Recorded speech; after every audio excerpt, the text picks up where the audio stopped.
Hi, Karen from Quantum Heart Awakening. Today we're going to do a collective reading. Please excuse my voice, it's a little raspy today. I'm not sure why, but that's the hand we're dealt today. No pun intended. All right, everybody take a deep breath and ground wherever you are. Open ourselves up to receive. All right. What is the collective confronting? What is the collective confronting? What do we need to know? Yeah, we're poised and ready for something. Is any other flippers? No. Okay, we have Unfinished Symphony, Milk and Honey. Okay, what we as a collective are confronting right now, we are being asked to, we are being called because we are ready now to look backward, take stock, take inventory of your life, and look at any outstanding energetic debts you might have. I know I already mentioned it, but my voice might cut in and out. Excuse me. Ugh, that's going to be annoying. So we're being asked to basically close the loop on any outstanding things that are requiring our energy. Some things we might not even realize we are draining energy towards. It could be as small as every day you wake up, you tell yourself you're going to clean your living room, or clean that drawer, or clean your car out, or your desk at work, or organize whatever. It could be as small as that, or it could be as big as forgiving the ex-partner that has deeply hurt you, or the old friend, or forgiving a parent that maybe has passed away. Now, forgiveness, I think, is one of our core lessons on earth. Basically, I find that the spiritual path is basically like how light can we remain in the face of chaos? How light, and by light I mean how clear can we maintain our vessel so it doesn't weigh ourselves down, so it doesn't weigh us down.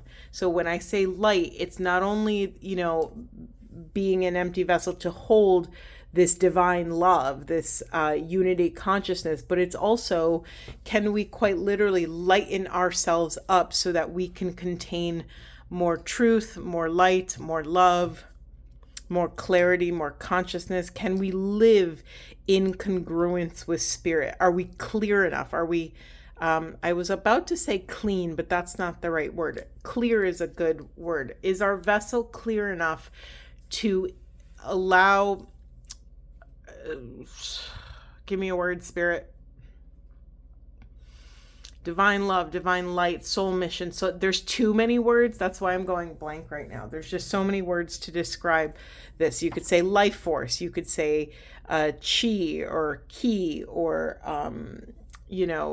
quantum energy. There's a million ways to say this, but can we empty ourselves out of, can we empty experience out of ourselves? Can we release the past, release any hold we have over the future, any stress, any worry that we are projecting forward, and call our spirit back to the present moment?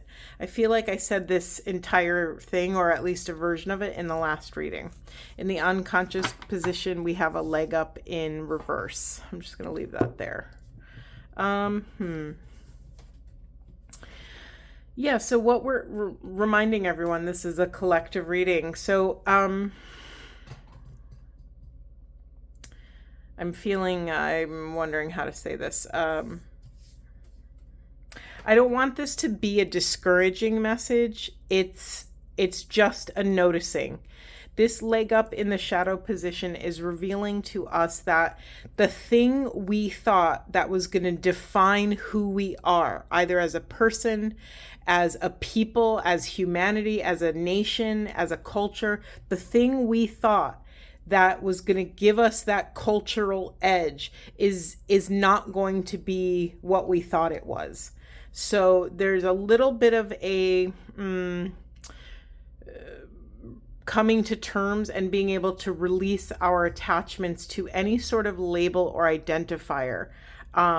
Just to give you, like, I'm pulling this example out of nowhere, but and I don't even like this example, but say you lived your whole life thinking that the money you made was going to define you. How much money you have in your bank account, was your ultimate mission, was your ultimate calling card, the way you were going to define yourself, represent yourself.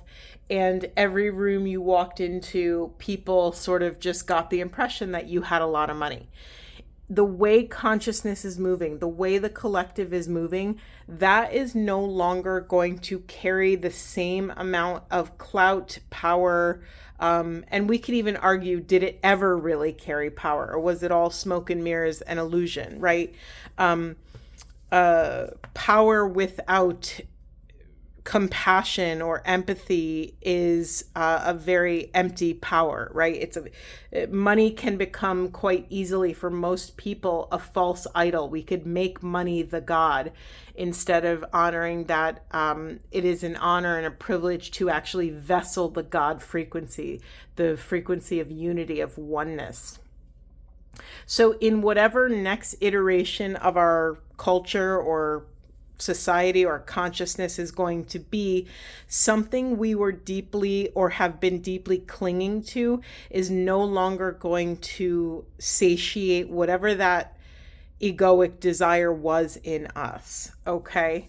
Another message coming in. Hold on. I need a sip of something.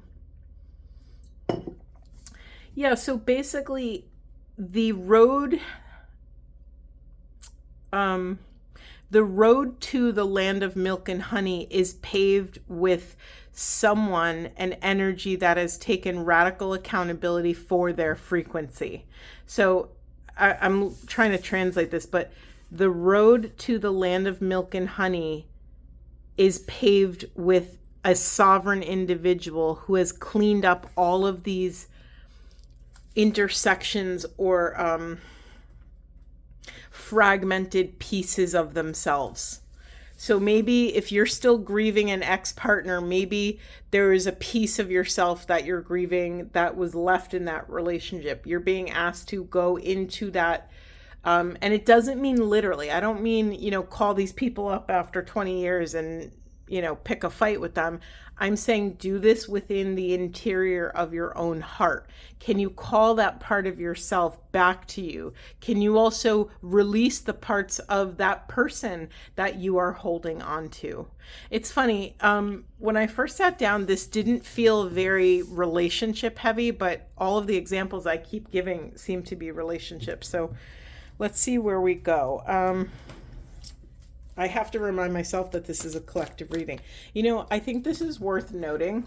Excuse me, my voice is going out again.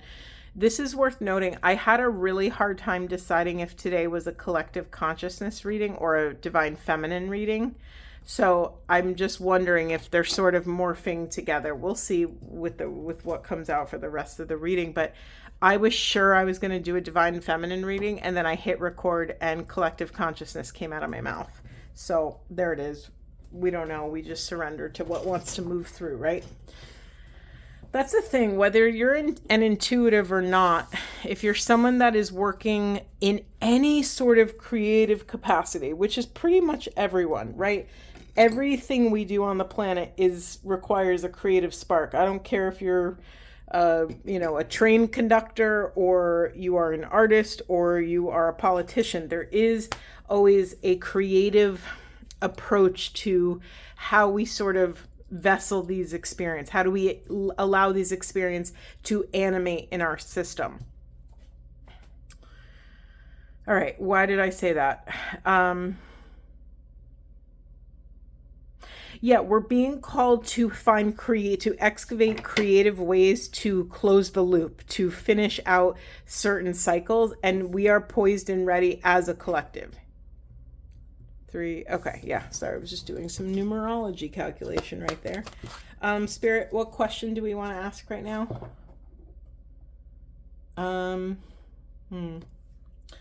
What else is blocking the land of milk and honey? Like, what else is blocking this, us anchoring heaven on earth? Thank you. What does this say? Patience in reverse. Okay. And spirituality. Yeah, I don't know if some of you have been really listening to kind of what's in the, I don't even know what to call it, because it's not even accurate anymore to say the realm of spirit or the realm of the woo-woo or like I'm noticing, and this is important, hold on, something else is coming through. What I'm noticing personally is even just 5 years ago, a lot of these things would have separate niches, but now the people who are listening to alien information are also listening to Magdalene and Yeshua information, who are also listening to, ecofeminism and environmentalism. And, it's like, as we ascend, oneness is sort of like the light at the end of the tunnel. So it makes sense to me that a lot of these communities are sort of joining forces. And what's been spoken about a lot is this idea of disclosure, that 2026 is the year of disclosure. What does that actually mean? Here is my interpretation of it, and I'm not very well versed in this. However, from what I've been gathering, basically, like, the truth is bubbling to the surface. There is no longer, as much as these corrupt systems keep trying to deflect and, spit propaganda and try to pull the wool over our eyes, it's so obnoxious and loud and obvious now that even people who were not seeking answers, like, it's in front of their face. We're at a point where a lot of this information, we can't deny the truth that's coming out. We can't, even if you don't know the truth, which most of us don't, and most of us never actually will unless you're involved in that circumstance. But even if we never know the truth, you can deduce what's happening by how aggressive people are trying to distract, right? That happened for me personally during the COVID times. When bodies of whatever, I don't even know what to call them, were like bribing people to get the injection. I'm not going to go into a whole political thing here, but it woke me up. It woke me up to ask deeper questions about, hey, like, why is the motivation so aggressive right now? Like, what's going on? Is there another agenda here? Like, what's happening? So, the year of disclosure is all the truth is bubbling to the surface. And the year, 2027, the year after, is supposed to be sort of, contact. The truth bubbling to the surface is heavily rooted in, I can't even believe I'm talking about this. I never thought I would talk about this, but here we are. Who knows? I'm not here to tell you what to believe, but this is the discourse, is that disclosure is specifically regarding other entities that exist on, in our quantum family. Call them aliens, call them extraterrestrials, call them, whatever. I don't know. That's the discourse that's going on. And 2027 is more of the integration of those truths. So maybe actual contact. Now, for those of us who have been sort of, I think it's limiting to say those of us that have been in the spiritual world, because that could take on so many forms. But, some of us have experience with contact from different entities, and that's not my divine gift. I've had a couple experiences in my life that were very clear what they were, but it's not part of my daily gift. I'm not in communication. It's just not my thing. But having said that, spirituality, the way we place ourselves in the cosmos, the way we place ourselves in our own consciousness is also evolving. And we're being asked to be patient and open to the mystery of how these things are going to unfold. Just like anything radically new and big, there's probably going to be a heavy cultural collective contraction, right? If someone who's never believed in any of this stuff, all of a sudden it becomes, it's on your nightly news. They're talking about the so-and-so or whatever happened. It's going to be quite a shock. And so, with any shocking thing, it's going to take, several years, maybe even many, many years to integrate to the point where, it's like if someone says, okay, I want you to think of a sunflower, most of us wouldn't have a strong reaction to that. We'd be like, okay, I know what a sunflower is. I'm going to think of it. I could picture it. I could picture how tall it is. I could see the yellow petals and the brown center and da-da-da-da. If someone says, picture, a gray alien or I don't know, all the different kinds of aliens or whatever, it's really intense, right? Maybe you think of a movie or aliens that like a cartoon or something. It's so sort of out of the realm of our possibility. Never in my life did I think I would ever be someone talking about this, but it's showing up like in mainstream now. So it's sort of unavoidable. This isn't something I would choose to talk about, but here we are. So returning to spirituality, what does this mean right now?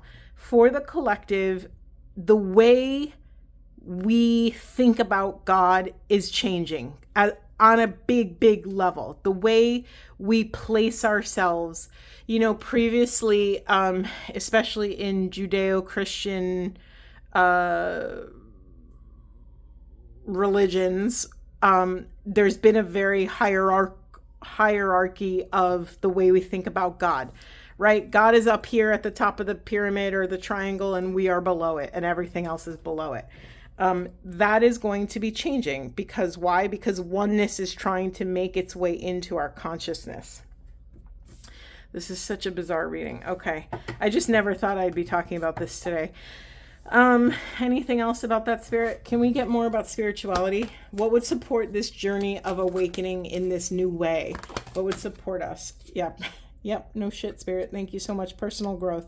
Yeah, it's like, okay, I nor anyone else who is in a capacity of spiritual guide or coach or whatever, no one should ever tell you what thing is right for you, right? Part of your personal growth as a soul on the planet is to literally trial and error your own spirituality.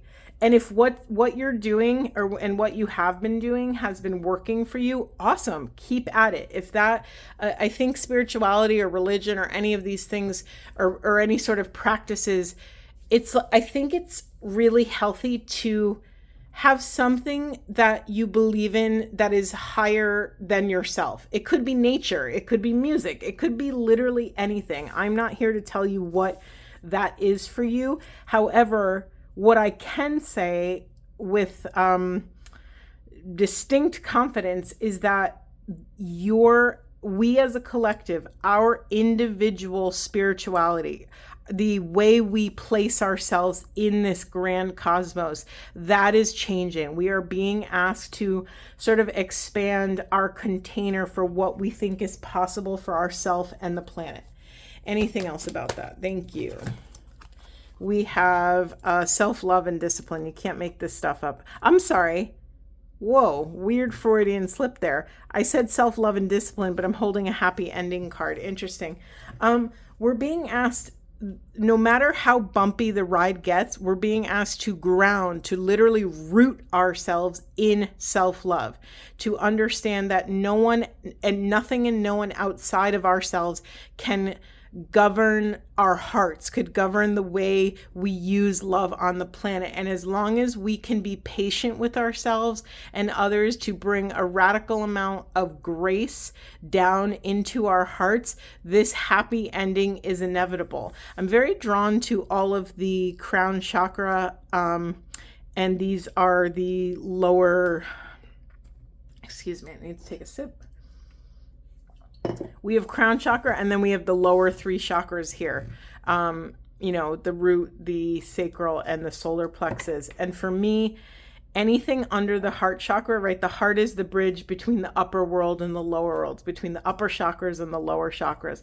Upper chakras are very much out of the body, right? Their spirit, their thought, mind, their inner knowing, their voice, truth. It's our connection to something higher, to source consciousness. Everything below the heart chakra in the lower world has everything to do with the body. Your solar plexus is your self-confidence and how you kind of present yourself to the world. Your sacral is your creativity, your sensuality, your sexuality, the way you kind of inhabit your life force and the way you share it in the world. Your root chakra is the I find it interesting. My voice went out on the root chakra. Your root chakra has to do with quite literally your grounding on the planet, your feelings of stability, your feelings of safety. It could have to do with financial matters, which also feeds into safety and stability in a little bit of a different way. Root chakra also is the big heavy hitter house that holds all of our family of origin stuff. So your cultural upbringing, your personal family beliefs, all of that shit is stuck in our pelvis, in the root chakra. Anything else about that, Spirit? Self-love. Maintain self-love. Stay curious. Be brave to ask questions that you're scared to get answers to. This is the whole thing of stepping into your own personal relationship with the quantum, with source consciousness, with the field. I didn't even ask a question, but we were getting cards. We have surrender and relationship change. Yeah, we're getting kind of repeating messages here. Our personal and external, let me do one thought at a time. Let me calm down. Our personal relationship with self, with the divine, and with each other is changing. The way we relate to each other is changing. Like, just to give you an example of a potential energetic shift, this just came into my heart and my mind. What if we woke up tomorrow and all of a sudden there was no such thing as like a class system? What if like money didn't matter? And what if tomorrow all of a sudden we woke up and your worth was determined by how much love you can hold in your heart and share in the world? That world would have to sort of like radically shift very fast.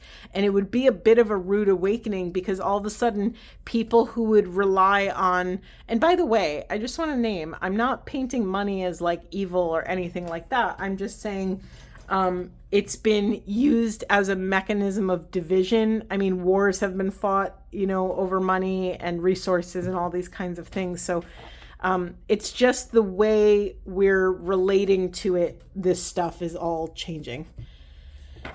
I'm laughing because I was just about to let go of the money thing and I looked in the unconscious position and we have financial discipline.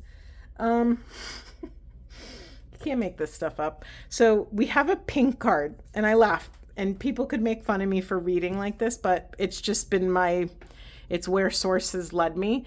When I see a pink card, how do you make pink when you're mixing paints? You usually mix white with red, right? Red is your root chakra. White is like this divine purity light, this sort of the core of source, the core of creation, whatever we want to call it. So we are, hold on. Again, white is the upper world, red is the lower world. We have the divine light and the root chakra, and they come together rooted in this green Merkaba, the heart chakra. There's something really important here. Again, just confirming everything I said, that we're bringing more heart into our financial systems on the planet. I can't really say more. I don't know what it's going to look like. I'm not getting more information on that, and I don't think we should go down that road. However, we are being asked to, it's like people could take this so literally, this financial discipline. Sure, I'll say it out loud so if someone needs to hear it, they can hear it. Watch your spending, just keep track of your actual literal finances. But also for me, financial discipline is also your energetic discipline. So much of the spiritual path of why we are here on the planet is to learn the management of our own power. So can you call your spirit back when you're in a tough spot? Can you not leak energy towards, someone who cuts you off in traffic, or someone who cuts the line in front of you? Or, can we sort of become these wonderfully grounded, self-contained individuals? Okay, anything else, Spirit? Where do you want me to go? Thank you. Hold on.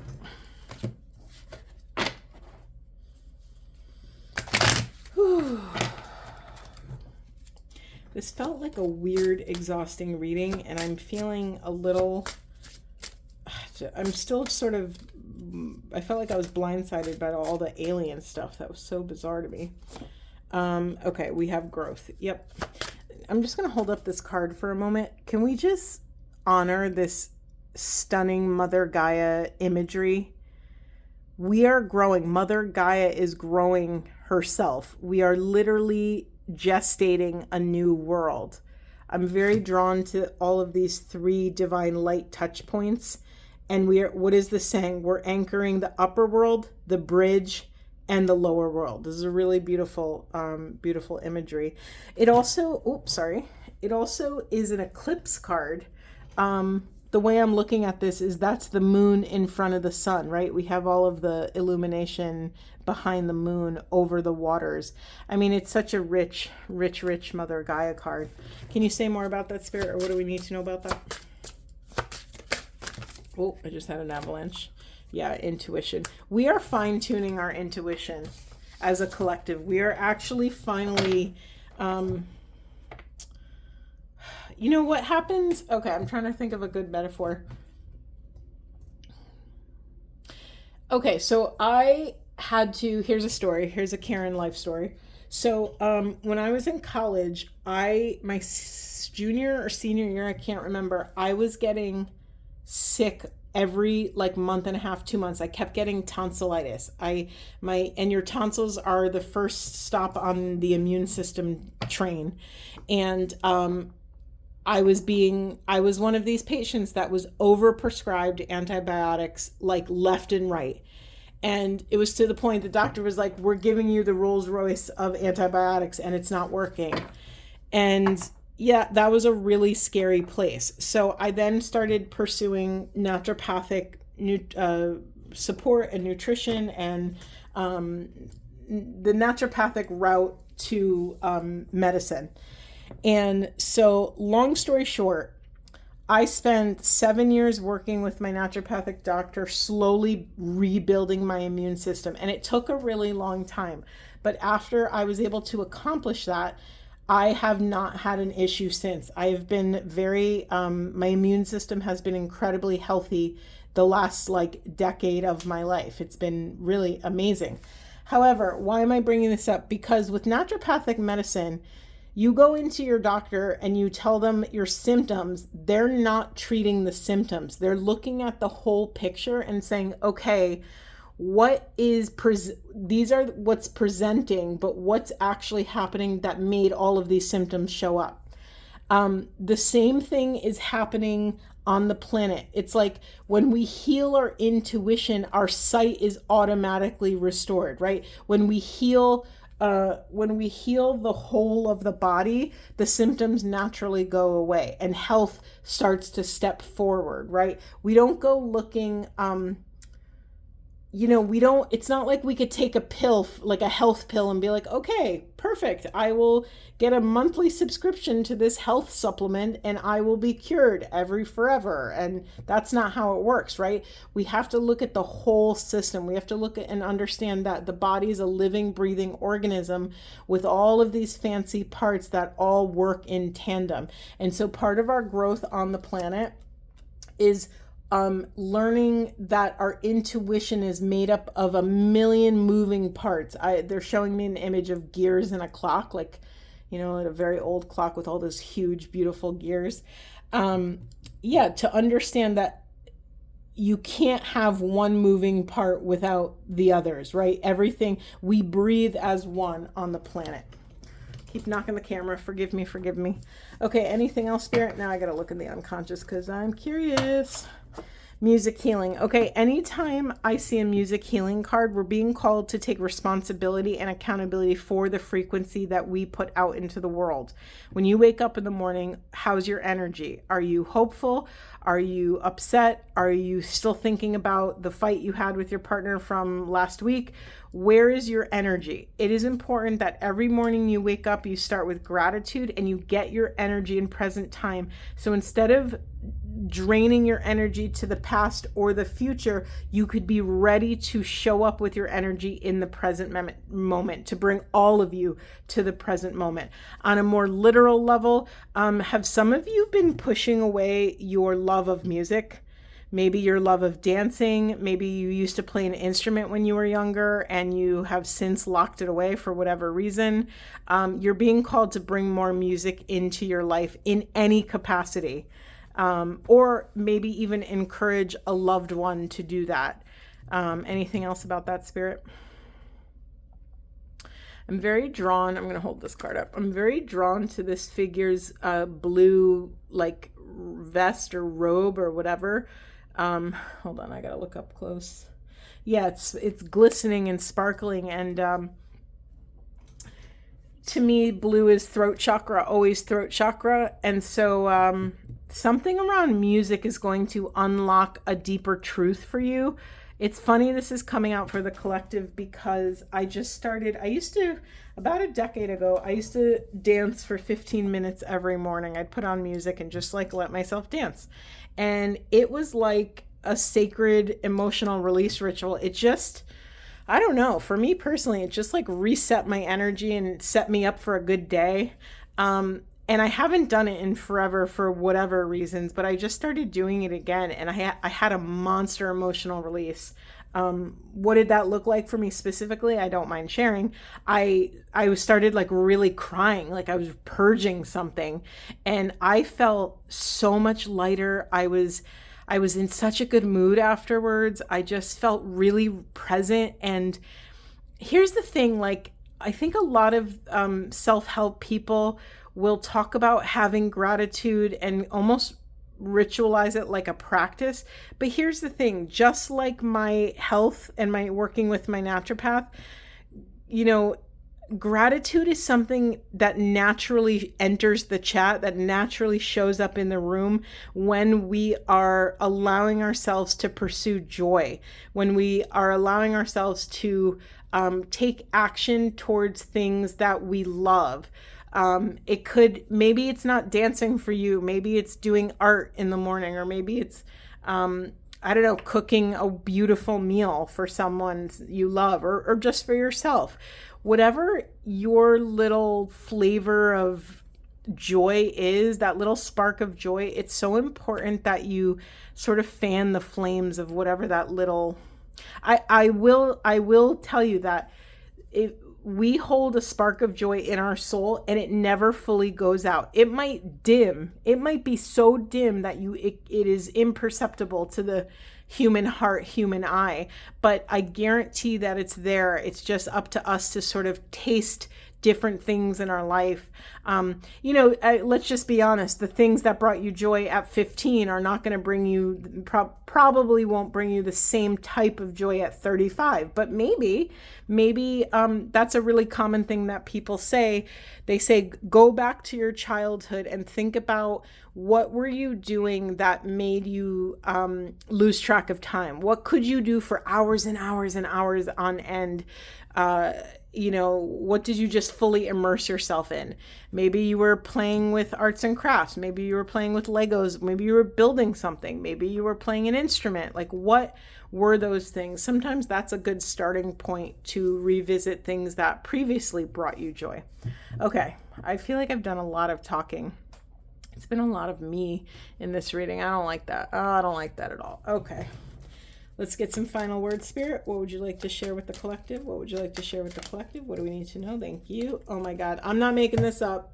We have this dance card right on this. We just talked about this. It says, allow yourself some fun each day, just as the sun dances with the moon each night. Oh, I love that.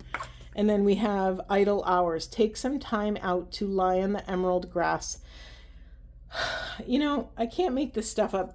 This idle hours card is a sit and smell the roses kind of card. This is like, can you not, like, say, I'm trying to think of an idle moment. Say you're in traffic, you're in your car, maybe you're on your way home from work and you're stuck in traffic.